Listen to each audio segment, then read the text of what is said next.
How does diabetes cause joint pain? Diabetes can cause joint pain in various ways, including by damaging the joints or nerves. It also has links with two types of arthritis. Over time, uncontrolled diabetes can affect the muscles and skeleton, leading to joint pain, nerve damage, and other symptoms. Also, according to the Arthritis Foundation, people with diabetes are almost twice as likely to develop arthritis. Keep watching for more information about the links between diabetes, arthritis, and joint pain. We also describe symptoms and the range of treatments. How does diabetes cause joint pain? Diabetes is a chronic condition characterized by problems with insulin and blood sugar, also known as blood glucose. Insulin is a hormone that delivers blood glucose into the body's cells. If a person has high blood glucose levels too often and they do not receive treatment, it can lead to a range of health conditions. Type 1 diabetes is an autoimmune condition. It occurs when the pancreas does not produce insulin. Type 2 diabetes is an acquired condition. It causes the body to produce less insulin, and the hormone does not function effectively. In this video, we describe some ways that diabetes can cause joint pain. Musculoskeletal problems. Over time, if a person does not receive effective treatment, diabetes can lead to the breakdown of the musculoskeletal system. This can involve joint damage and a limited range of joint movement. Diabetes can also cause changes in nerves and small blood vessels. As a result, hand abnormalities are very common among people with the condition. Certain joints conditions tend to develop in people with type 1 and type 2 diabetes. The joint problems often correlate with the duration and control of diabetes. These conditions include carpal tunnel syndrome, Dupuytren's contracture or drawing up of the palms, trigger finger. Some people with diabetes develop thickness of the skin on the fingers along with decreased mobility in the joint. People may also experience shoulder pain due to frozen shoulder or rotator cuff tendinitis. When the joints are damaged, the cushioning no longer works as effectively. As a result, the bones can rub together, causing inflammation, stiffness, and pain. A person may experience limited joint mobility. Charcot's joint. Charcot's joint, also called neuropathic arthropathy, results from nerve damage caused by diabetes. The medical term for diabetes-related nerve damage is diabetic neuropathy. Diabetic neuropathy can cause numbness in the extremities such as the feet and ankles. Over time, a person may come to feel little or no sensation in these areas. It can be easier to twist or break a foot, for example, without realizing the extent of the damage. Small breaks and sprains can put pressure on the joints of the foot. Decreased blood supply and mechanical factors contribute over time to joint damage and physical deformities. In some cases, a person may be able to help prevent this damage.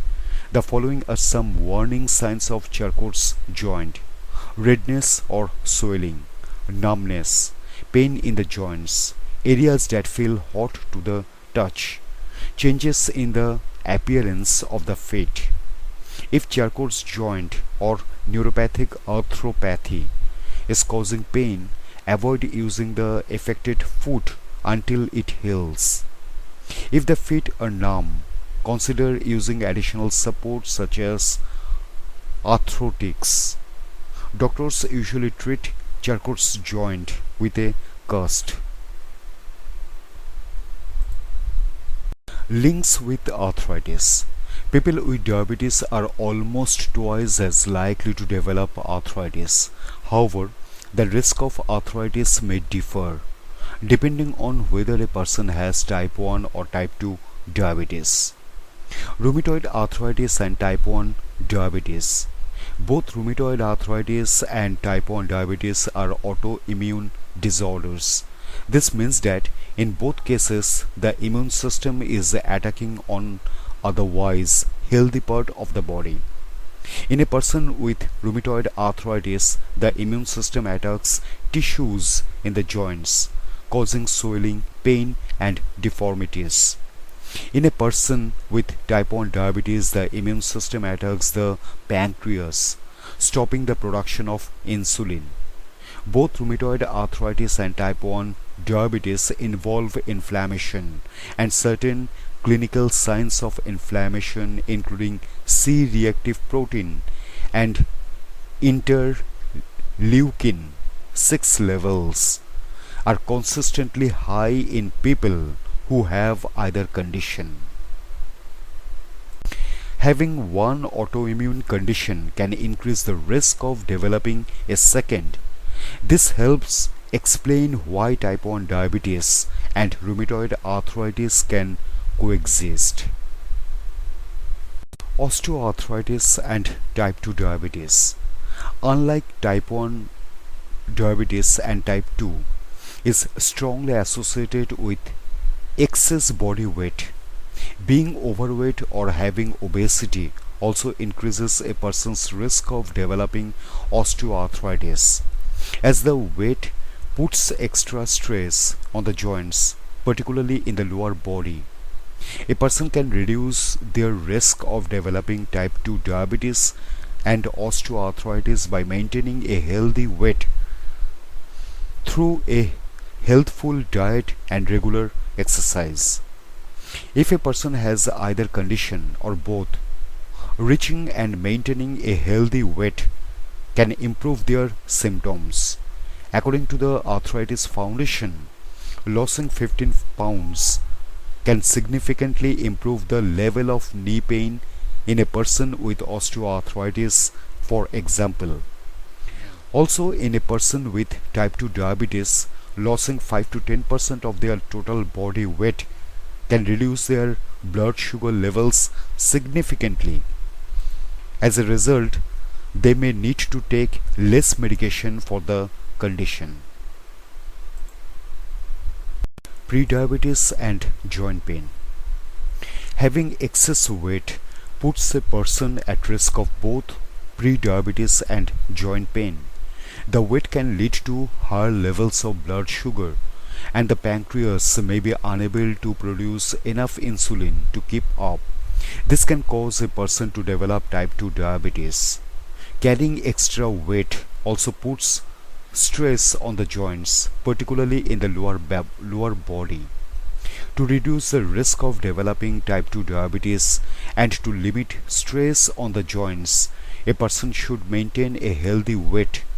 Often, a person can do this by exercising regularly and eating a healthful diet full of whole grains, vegetables, fruits, and lean proteins. Treatment and management. Taking over-the-counter anti-inflammatory medications such as ibuprofen can often reduce pain and swelling in the joints. Speak to a doctor about how much ibuprofen is too much in the short and long terms. If joint pain and other symptoms persist, discuss treatment options with the doctor. Some people benefit from braces, orthotics, adjustments to their lifestyle or medication, or a combination.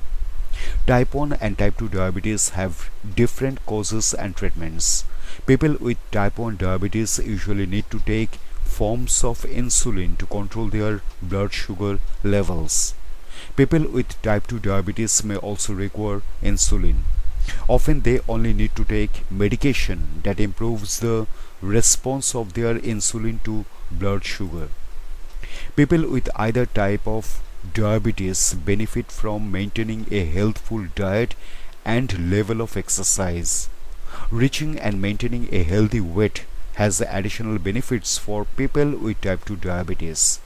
Receiving treatment early can help a person avoid long-term diabetes complications such as joint damage and malformations.